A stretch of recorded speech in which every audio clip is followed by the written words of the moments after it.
bakunzi ba Emi Pro Media, abakunzi ba Kiliziya Gatolika umubyeyi wacu, ari nayo operating system dukoreramo abari muri diaspora ndetse n'abari mu Rwanda. Kristo Yezu akuzwe. Gahunda Iteka ryose. irakomeye. Gahunda tuba turi muri cyo bita Catholic Church Entertainment. Entertaining abantu murabimenyereye mu ndirimbo zacu zisubiyemo ku buryo bugezweho, ndetse no ku kwemera kwacu tubatumirira abasaseridoti batandukanye, batubwira ku ngingo zitandukanye zo kwemera kwacu.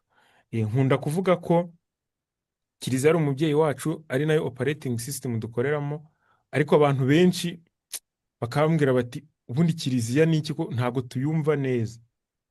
Hari ukuntu nyine ubaza za chat GPT zikakubwira Kiliziya, cyangwa ukabibaza Google, cyangwa umurokore hari ukuntu nawe agusobanurira Kiliziya muri iyi minsi, cyangwa umudive cyangwa umuki. Ariko tugize amahirwe yuko turi kumwe n'umusaseridoti ugiye kutwibwira mu kanya, noneho wowe wabyize wanabiminujemo.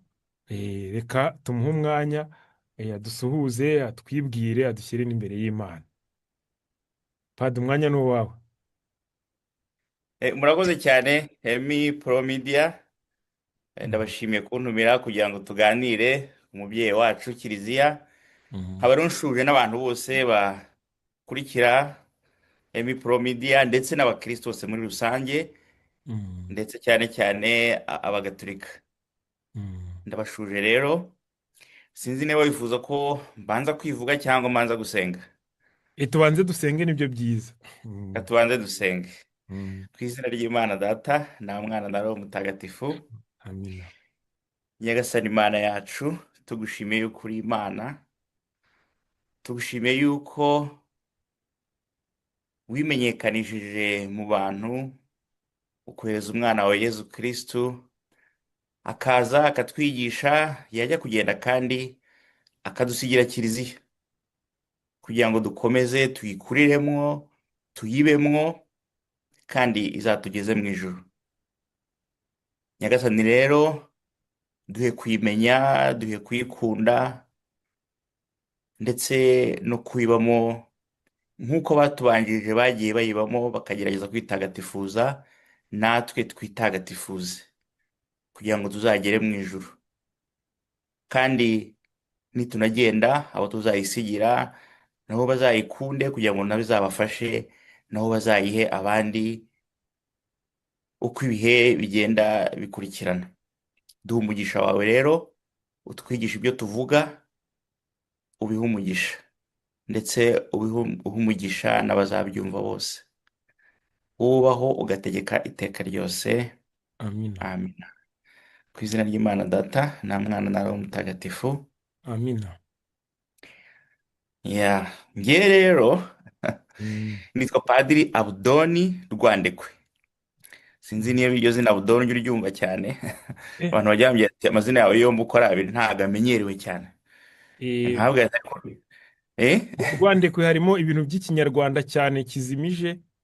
Abudoni naryo ni irisirimu, ntabwo rimenyerewe cyane. Nitwa Padiri Abudoni Rwandekwe, nkaba mvuka muri paruwasi ya Nyanza, muri diyoseze ya Butare. Yego. Aho bita mu karere ka Nyanza uyu munsi, hariya rwose ku maduka ya Nyanza niho mvuka. Nkaba narahawe ubupadiri mu mwaka w'2014, mbuherwa kuri Regina Pacis i Kigali. Nkaba ndi umupadiri w'umuyezuwiti, kira nibagiye kukivuga ku bantu batazi abayezuwiti, nibo abapadiri batuye muri Kristus, ndetse n'ahandi hatandukanye, ariko muri Kristus niho hakuru, niho abantu benshi batuzi. Nahawe ubupadiri rero ahantu nakoze ubutumwa bwanjye bwa mbere nkiba padiri, nagiye gukora mu novisiya y'abayezuwiti i Cyangugu. Mpakora imyaka 2, mpava mu 2016. Abayobozi banjye banyohereje kwiga muri Amerika, njya kwiga ahantu bita Boston. Ndagenda mpakora maîtrise mu mateka ya Kiliziya, ari nayo mpamvu bamwe bajya banyumva kuri Radio Maria ndi kwigisha amateka ya Kiliziya. Naho navanye ubwo burenganzira n'ubushobozi n'ubumenyi bwo kuyavuga. Noneho nyuma nkora n'indi maîtrise muri education ya completaga philosophie de l'éducation, narakoze mbere yo kuba padiri. Ubwo nayo ndayikora, ndataha mu 2019. abayobozi banyohereza kwigisha muri Zimbabwe ahantu dufite universite y'abayezuwiti bita yego. ngo ni Arupe Jesuit University. Mm, Ubu kuva icyo gihe rero kugeza uyu munsi niho navuga mbarizwa, niho nigisha. mm, Gusa muri 2022 mu 2022 n'ubundi abayobozi banjye bansabye gukomeza gukora doctora mm, muri education. Ubu mm, rero nkaba naragiye niga nigisha, kwigisha ntabwo nabihagaritse, hari igihe nigisha online, hari igihe nsimbuka nkajyayo. Nk'ubu nari maze amezi ane, namaze ibyumweru bitanu muri Zimbabwe, mara ibindi bitanu muri Cote d'Ivoire, ndi gukora ubushakashatsi bwa doctora yanjye. Ubu rero ndi muri San Francisco muri leta ya California muri mm. leta zunze ubumwe za Amerika, aho naje kureba mwarimu wanjye uyobora doctora kugira ngo mpresente ubushakashatsi bwanjye, ndebe ko yambwira ati urarangije mvira ahangaha. Ubu ndategereje, kwandika, afite amezi abiri yo kwandika byose nkabimuha, nuko ubwo munsabire kugira ngo byose bizagende neza. Wenda ikindi nababwira mbere yuko tuganira ni uko maîtrise yanjye mu mateka ya Kiliziya nayivanyemo igitabo. Eh, Igitabo ngira ngo urabisoma. gutyo gutyo, Bishop Leon Paul Class Class. and the Paradigm Shift of Priesthood in Rwanda. Yego, nabisoma. Eh, Yego, ubwo voilà. bisobanuye iki kugira abenda batumva icyongereza? Donc the Bishop Leon Paul Class and the Paradigm Shift of Priesthood in Rwanda. Mm, Ahangaha igitabo cyanjye ni igitabo nanditse kuri musenyeri bita Leon Paul Class. Mu Rwanda mujya mumva mu mateka hari mm, abasenyeri babiri bavugwa cyane uwo bita Leon Paul. mm, Uwazanye Kiliziya mu Rwanda bamwita Hirt, mm, Monseigneur Joseph Hirt. mm, Nyuma rero yasimbuwe n'uwitwa Class, ari we njye nanditseho. Na mm, nyuma ya Class muzumva uwitwa Perrodin, nawe yabayeho, nawe baramuvuga. Ariko mm, hagati aho hakaba harimo Bigira Umwami, kuko mm, nyuma ya Class ni Bigira Umwami urimo, noneho hakazamo Perrodin.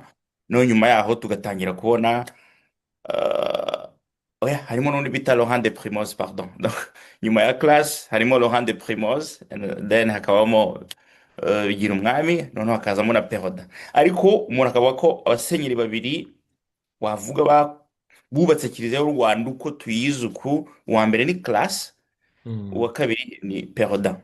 mm, Noneho uwa gatatu wenda umuntu akaba yashyiramo Musenyeri Bigira Umwami kuko yayihaye nawe tushe y'ikinyarwanda, niko navuga.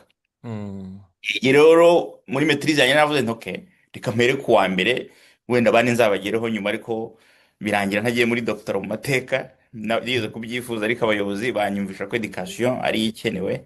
Umva, mm, twebwe turi abapadiri, twiga ibyo Kiliziya ikeneye kudukoresha, ntabwo umuntu yiga gusa ibyo yikundira. mm, Iyo bambwira ngo yiga ibyo wikundira nawe kwigira amateka, mm, ariko ubu nagiye kwiga ibyo umuryango ukeneye. mm, Ubwo rero naho nanditse kuri Class, nandika ku uburyo yateje imbere Kiliziya y'u Rwanda, cyane cyane mu kwigisha abapadiri, mm, mu guforoma abapadiri no kubigisha, ndetse n'uburyo yabanye n'umuco nyarwanda, ndetse n'u Rwanda nk'igihugu cyari kiyobowe n'Ababiligi icyo gihe, ariko kiri no kwitegura kuzigenga no kuzabaho nk'igihugu cyigenga. Muzi ko Kiliziya Gatolika ariyo yatangije ibintu byo kwigisha Abanyarwanda, ndetse mm, abapadiri bari mu bantu ba mbere bize mu Rwanda, ndetse bagenda bagira na influence zikomeye mu buzima bw'u Rwanda butandukanye. Aha mm, rero nanditse nerekana Class uburyo ibyo bintu yabigizemo uruhare, ndetse n'aho yaba yaragize uruhare umuntu yavuga rutari rwiza, mm, kubera ko abantu iyo umuntu ari umuyobozi afata decision nyinshi zitandukanye, zimwe zikaba nziza, izindi zikaba mbi, atari uko yabitekereje ngo bibeho, ahubwo ari uko wenda hari ibintu atagiye akonsidera ari gufata izo decision. mm, Ni icyo urebye kivuga n'ubuzima bwa Class n'uburyo yayoboye Kiliziya y'u Rwanda, cyane cyane uburyo yayubatse. Burya nutembera ukagera hanze y'u Rwanda nibwo uzabona ko nka Kiliziya y'u Rwanda itandukanye n'izindi Kiliziya duturanye, itandukanye n'iy'i Burundi, itandukanye n'iy'i Bugande, itandukanye n'iyo muri Kenya. Iyo mm, urebye uhita ubonamo iyo tushe ya Class ukuntu yayubatse. mm. None ikindi Kiliziya y'u Rwanda si ibanga, iri mu zikomeye buriya navuga muri Afurika. Ndi kubyumva padi. Mbere y'uko tugeraho, nari ngize ngo Mm. yenda u Rwanda turaza kurugeraho yenda nyuma, nko mu gice cya gatatu. Watubwiye ko uri umupadiri w'umuyezuwiti. Hari Eh, abantu bajya bambwira ngo uzatubarize, hari igihe umupadiri w'umuyezuwiti, ngo umubarinabite, ngo umurogasiyoniste, ngo abadiyoseze. hari ababibaza se muri kiliziya ni nk'amashyaka, wagira ngo ni nk'amashyaka abamo nyine, yenda ishyaka ry'abayezuwiti, ry'ababarinabite